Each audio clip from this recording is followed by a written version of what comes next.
Well, here we go again. I'm finally back. I know I keep disappearing, but it's all with good reason. Just trying to finish up other people's cars so I can finally get to the ones that I'm going to show here on YouTube.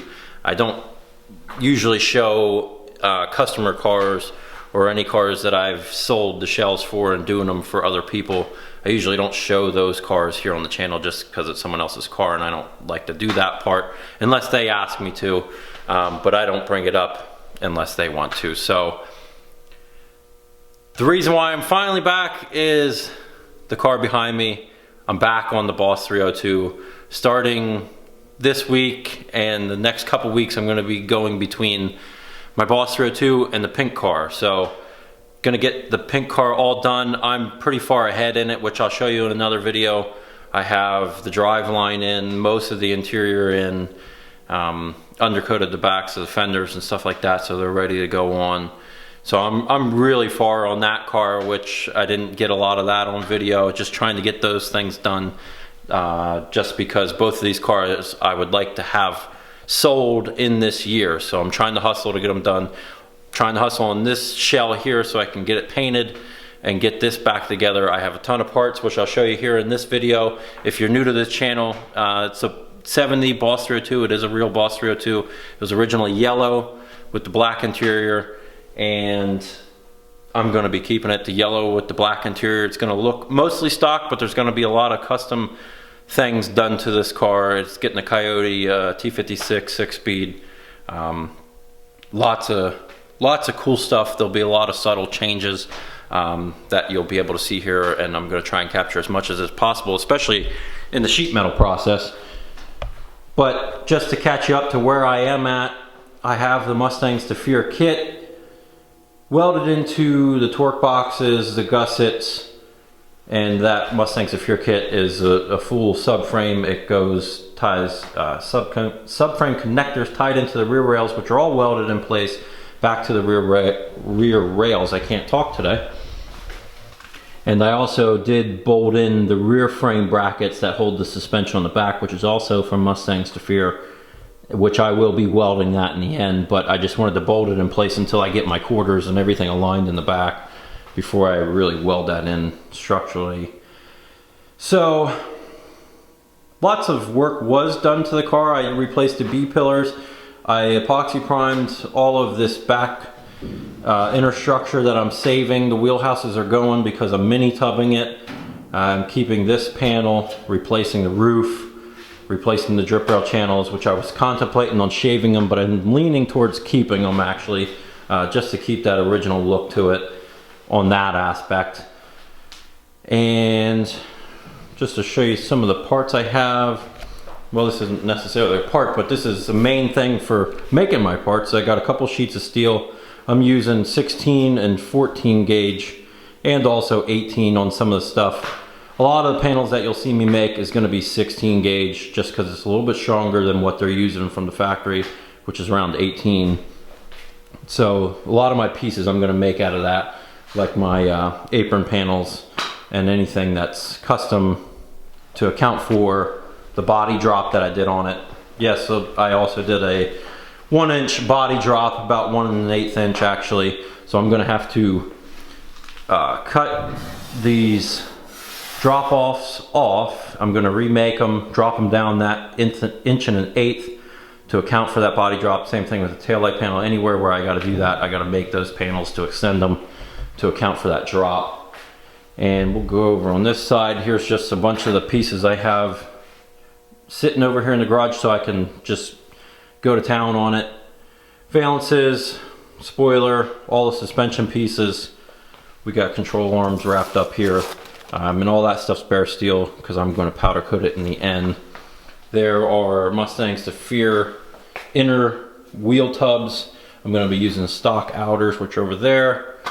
Trunk lid, full quarters, rad support, which I'll have to section also to account for the drop, the fenders, hood, everything's back there.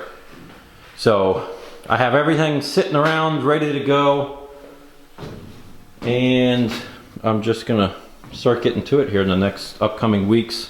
But I'm gonna fit a lot of things into this. These are Mustang Staffier hood and trunk hinges. and they're anodized black, so they're real nice. I have something different. It's a different style side mirror that I'm going to mount to this car.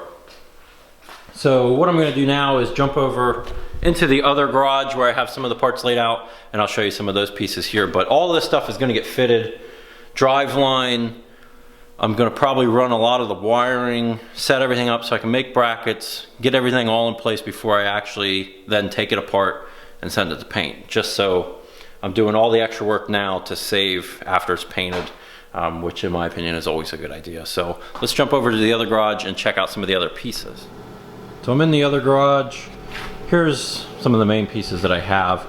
I have the Coyote. It's out of a 2014 Mustang that was wrecked, and it's going to be pulled apart just to be gone through, checked over. I may do some engine work to it just to gain a little bit of horsepower, but it's mostly going to be bolt-on stuff. I have the long tube headers. I have the Boss 302 intake, which was my main thing for this car because it is a real Boss 302. I was trying to mix a little bit of the new school Boss 302 with the old school. Curry 9-inch, which I went ahead and welded on the brackets for the Mustang Staffier kit, so that's ready to just fit in. There's actually the tires that I'm going to be using, which I plan to use. This is basically wheels that I got as a mock-up. They're wheels that I found that fit really well in these cars. So it's just a forget what it's, FR500. It's just, these are just FR500 wheels. They're nothing special. These are just a mock-up wheel for me basically, and then I'll sell them afterward. But that's the size that I wanted to use with the back spacing and everything, so I'm going to check the fitment of these with the tires mounted on them before I go ahead and custom order the wheels that I'm actually going to use for them. And these are Nittos, and I believe they are, the backs are 295/35 18s. I'm not going crazy. I think an 18 is plenty of wheel for these cars, so it's an 18 by 10 on the back, 18 by 9 on the front. Let's see, Curry axles are in that box. Over here I got the T56 Tremec. I have bell housing for it, and the rest of my pieces I have stashed up here. I just got Wilwood brakes for the front. They are black 6 pistons, so I can test fit everything. I'm going to run all my brake lines. I have a control pack for it, which is actually from Power by the Hour. They were a huge help whenever I was trying to find a control pack for this, because from Ford Performance they're non-existent right now, and it's going to be months until you can actually get them. So luckily I found out about them and got that ordered.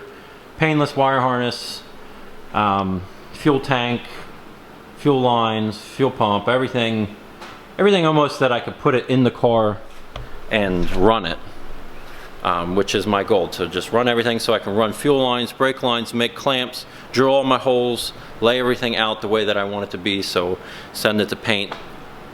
I don't have to drill any kind of large amount of holes or anything unexpected after it's painted, which is always stressful, but just trying to make it easier in the end, which is, like I said, that's the way to do it in my opinion.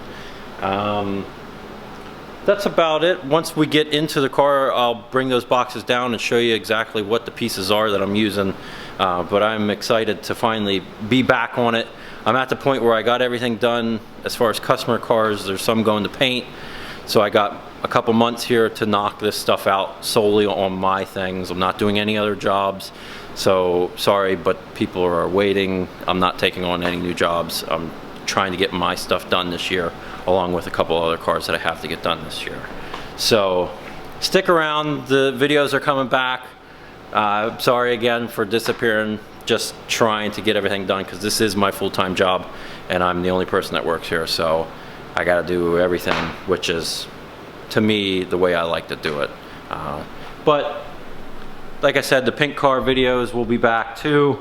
That's just sitting up on the lift, and like I said, I have all the suspension, all of The drive line is in it.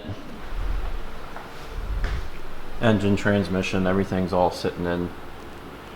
Pretty much, I could start it up the way it sits. I'm at that point, so we'll be back on that. I'll have some videos showing on that too. But if you're still watching my videos, I appreciate it. Thanks for sticking around.